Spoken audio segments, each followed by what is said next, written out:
mint. It looks good. Brooke got a birthday today. Happy birthday, Brooke. Ryan Clark will join us in a moment. We are ready to go, and it starts with a Thursday night thriller. What a game last night, because the storylines were abundant. We pick it up with Tampa Tom and the Bucs taking on the Baltimore Ravens midway through the first. Bucs trailing 3-0. And Sacho, such good moments and spots for Brady. There were great moments, especially early on in the game, not only from Tom Brady, but also from Tampa Bay's defense. Chris Godwin with a 44-yard gain there. That would set up this second and goal. This is just a bad ball here for Mike Evans, who's wide open, Sam. Yeah, he was wide open. Now, he did get held, but still, you expect Tom Brady to make this pass, even with Mike Evans being held early. Absolutely. A missed opportunity for Tampa. Later in the drive, though, second and goal. Ninko, Fournette punches it home. Hand it off. Let Fournette do the rest of the work.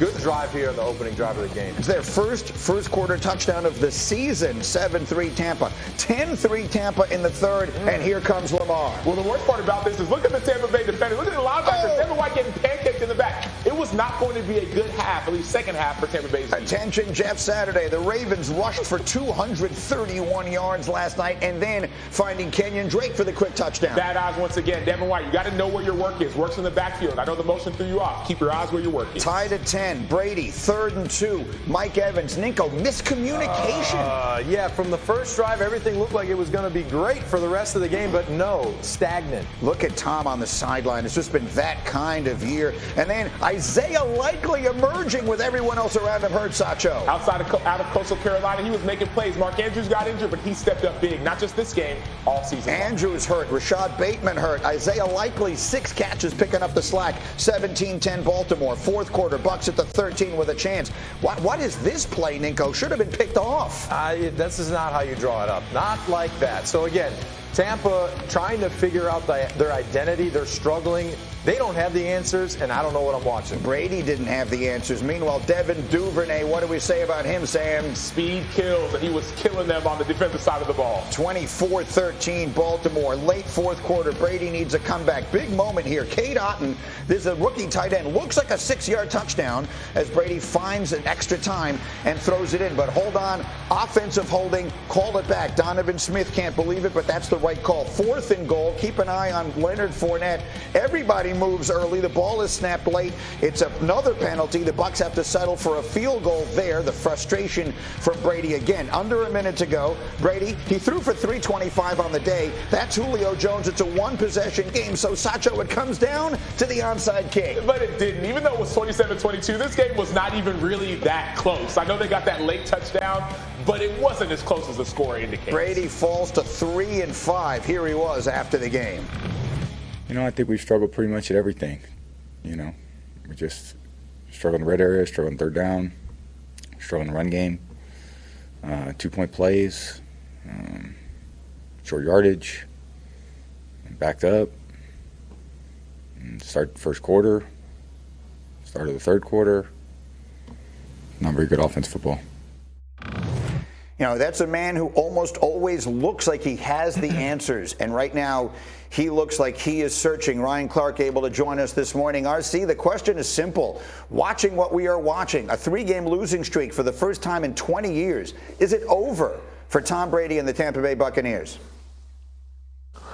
Yeah, it's over for this team, as in this team can't win a championship the way it's constructed. This team can't win a championship the way it's playing. And obviously we were all so excited, or everyone was so excited because it was Thursday night football and no one ever scores points, that we watched them do what they were able to do on the first drive. They ran the football, got into the play action passes. But as you saw in the highlights, you miss Mike Evans when you have a clear opportunity to score in the back of the end zone, compounded with last week Mike Evans dropping the first big pass of the game when you could have gone up 6-0 on the Carolina Panthers. And so when we watch this team, this isn't the championship team we saw 2 years ago. They don't play defense that way. And once the Baltimore Ravens understood that they didn't have to be something different to beat the Tampa Bay Buccaneers, they started to dominate. And so if you're Todd Bowles, you have to figure out a way that Byron Leftwich can get this offense going with incompetent blocking, with no chemistry between the quarterback and the outside skill players, and also no run game, and a defense that is a shell of itself, even from what what it was week 1 and 2.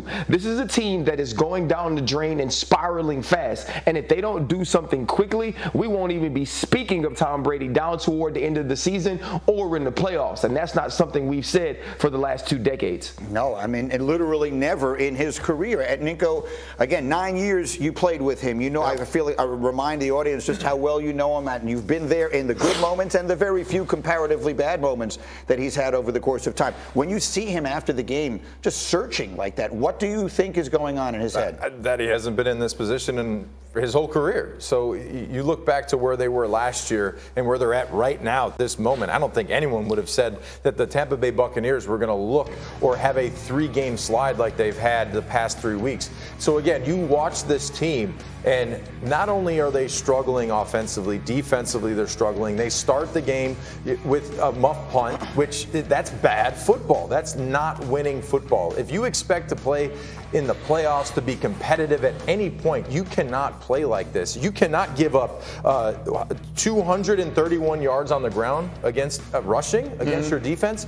There's no way you can win football games that way, forcing 0 turnovers. So again, I think that the Tampa Bay Bucs at this point right now, yeah, their division is weak and they might have an opportunity to win the division, but beyond that, I don't think they're going to do much. So Brooke Pryor, for the A, happy birthday. B, she gets in here 6 o'clock in the morning, immediately opens the laptop, and it's just writing nonstop.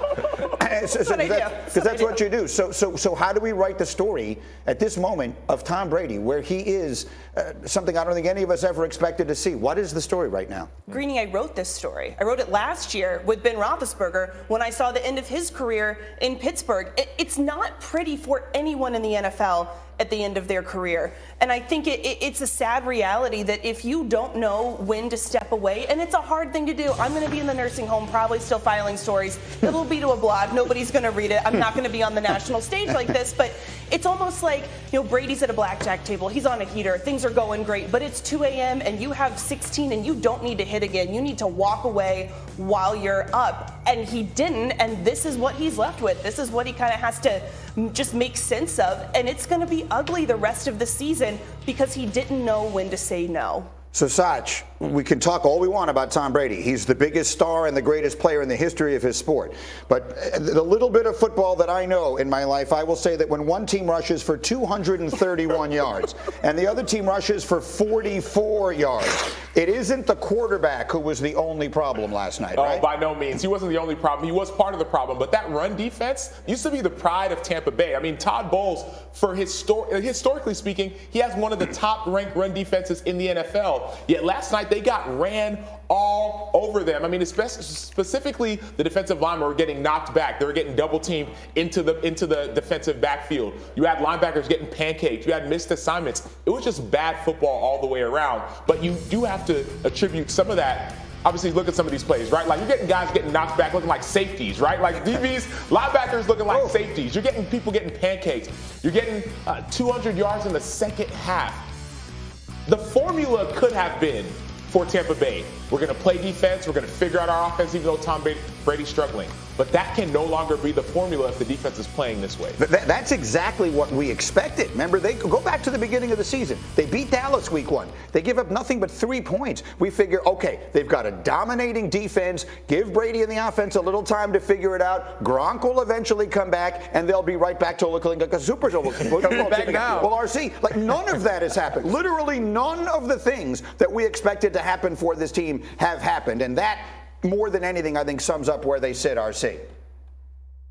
Yeah, I mean, that's the reason you got to play the games, though. I mean, we always can do all this prophesizing in the offseason, and this is what a team is going to be, or we can see the team week 1 and say what they're going to be week 7, but that's not how it works. Teams evolve, right? Buildings evolve, organizations evolve, and what the Tampa Bay Buccaneers aren't doing is evolving. The Tampa Bay Buccaneers aren't becoming something that they can that they didn't expect to be in the beginning of the season. When the defense starts to falter, what's the adjustment that you can make when you don't have a run game or an offensive line that you expected to have coming into the season? What does Byron Leftwich do? How does Tom Brady adjust his game? And when you watch the way that this team is playing, everything seems uneven. Everything seems forced. And so now, if you're the Tampa Bay Buccaneers, who are still in the hunt to win the NFC South some kind of dang way, what do you do? How does Devin White and Levante David, how does Vita Vea, how do you find a way to stop the run? How does Tom Brady make a pass or a complete deep balls with Mike Evans, unlike we've seen in the last 2 games, unlike we've seen down the stretch? I do not know that answer, but the Tampa Bay Buccaneers have to figure it out right now, because if they don't, they're going to become irrelevant with the greatest football player that has ever lived quarterback in their team, and that almost seems impossible. That is a really perfect way to put it. And for those who are wondering, how about we're going to talk about the Ravens and at length. I promise we will get to it. But Cindy, put the standings back up there again, and let me point out something that could happen this weekend. Carolina plays Atlanta this weekend. If the Panthers win that game, they will be in first place in the NFC South. A team that has given up on its season will actually be in first place in their divisional standings, which begs the question, before the trade deadline, which is Tuesday, do they try and get Christian McCaffrey